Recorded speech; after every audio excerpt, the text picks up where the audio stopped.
মরিচা আর অবহেলার মধ্যে কোনো পার্থক্য নেই। মরিচা ধীরে ধীরে লোহাকে ক্ষয় করে, আর অবহেলা ক্ষয় করে মানুষকে। দুই হাত দিয়ে একসাথে 10 জনকে মারা যায় না, কিন্তু দুই হাত জোর করে একসাথে 100 জনের মন জয় করা যায়। প্ল্যান করে ঠকানো যায় সত্যি, কিন্তু প্ল্যান করে কখনো ভালোবাসা যায় না। একজন শিক্ষক খুব আন্তরিকতার সাথেই পাশের মেয়েটাকে বললেন, মা, তোমার কি বিয়ে হয়েছে?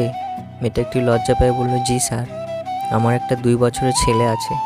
শিক্ষক চট করে দাঁড়ালেন, খুব হাসি হাসি মুখ নিয়ে বললেন, আমরা আজ আমাদের একজনের প্রিয় মানুষের নাম জানব।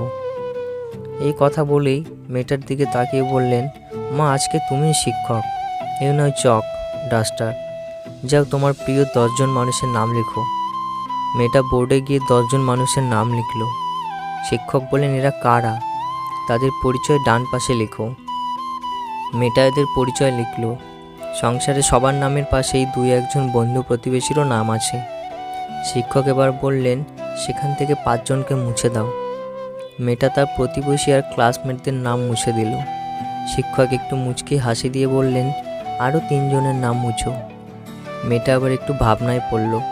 ক্লাসের অন্য স্টুডেন্টরা এবার সিরিয়াসলি নিল বিষয়টাকে, খুব মন দিয়ে দেখছে মেয়েটার সাইকোলজি কীভাবে কাজ করছে। মেয়েটার হাত কাঁপছে। সে ধীরে ধীরে তার বেস্ট ফ্রেন্ডের নাম মুছল এবং কান্না কান্না চোখে তার বাবা আর মায়ের নামও মুছে দিল। এখন মেয়েটা অঝরে কাঁদছে। যে মজা দিয়ে ক্লাসটা শুরু হয়েছিল সেই মজা আর নেই। ক্লাসের অন্যদের মাঝেও টান টান উত্তেজনা। লিস্টে আর বাকি আছে 2 জন, মেয়েটার স্বামী আর সন্তান। শিক্ষক এবার বললেন, আরও 1 জনের নাম মুছো, কিন্তু মেয়েটা ঠায় দাঁড়িয়ে রইল, কারণ নাম মুছতে সে আর পারছে না। শিক্ষক বললেন, মা গো, এটা একটা খেলা, সাইকোলজিক্যাল খেলা। জাস্ট প্রিয় মানুষদের নাম মুছে দিতে বলেছি, মেরে ফেলেতে তো বলিনি।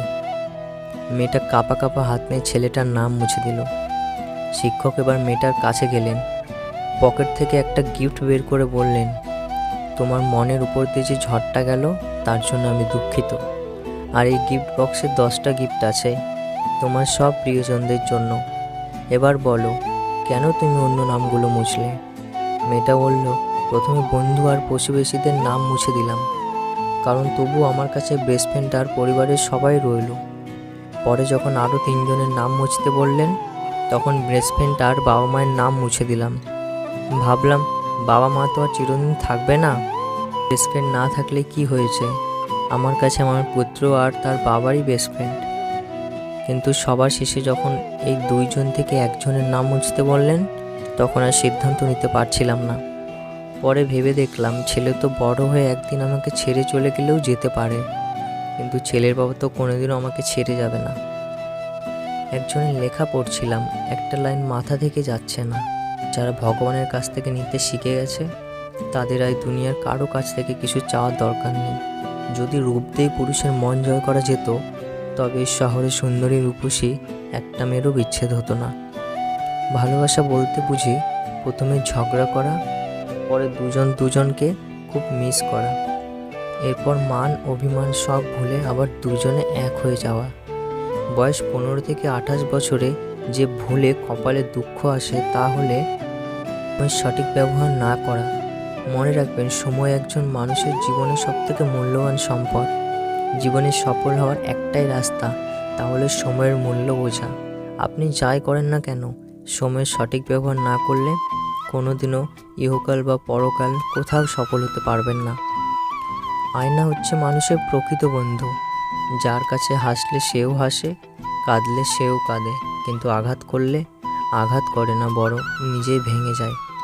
কাউকে ঠকালে তোমাকেও একদিন ঠকতে হবে, পার্থক্য শুধু সময়ের। তাদেরকেই তো সবাই বিশ্বাস করে যারা মিথ্যেটা বানিয়ে বলতে পারে। কারো কাছে মন খারাপের কথা বলার চেয়ে হাসি মুখে আমি ভালো আছি বলাটাই অনেক ভালো। মন থেকে যাকে একবার ভালোবাসা যায়, তার থেকে হয়তো দূরে থাকা যায়, তবে তাকে কখনো ভুলে থাকা যায় না। অবশেষে বুঝলাম, সবই সহ্য করা যায়, কিন্তু কিছুই ভোলা যায় না। হাসতে শেখানো মানুষটাও একদিন কাঁদিয়ে চলে যায়। আমরা সবসময় ভাবি আমাদের স্মৃতিশক্তি খুবই দুর্বল, কিন্তু যখন আমরা কাউকে ভুলতে চেষ্টা করি, তখন বুঝতে পারি আমাদের স্মৃতিশক্তি কতটা শক্তিশালী। আরে না, রাগ কেন করব?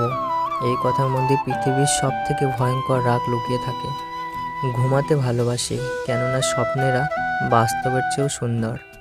শাশুড়ির মুখ থেকে মা ডাক শোনাটা সত্যি ভাগ্যের ব্যাপার, যা সকল মেয়েদের কপালে জোটে না। প্রিয় মানুষের সাথে কথা না বলে থাকা সত্যি খুব কষ্টকর। হারানো মানুষ ফিরে আসলেও ভালোবাসা আগের মতো থাকে না। কারো সৌন্দর্যের প্রেমে পড়লে হয়তো বেটার কাউকে পেলে তাকে ভুলে যাবে, কিন্তু কারো মায়ায় পড়ে, কারো ব্যক্তিত্বের প্রেমে পড়ে দেখো, আজীবন তার কাছে আটকে থাকবে।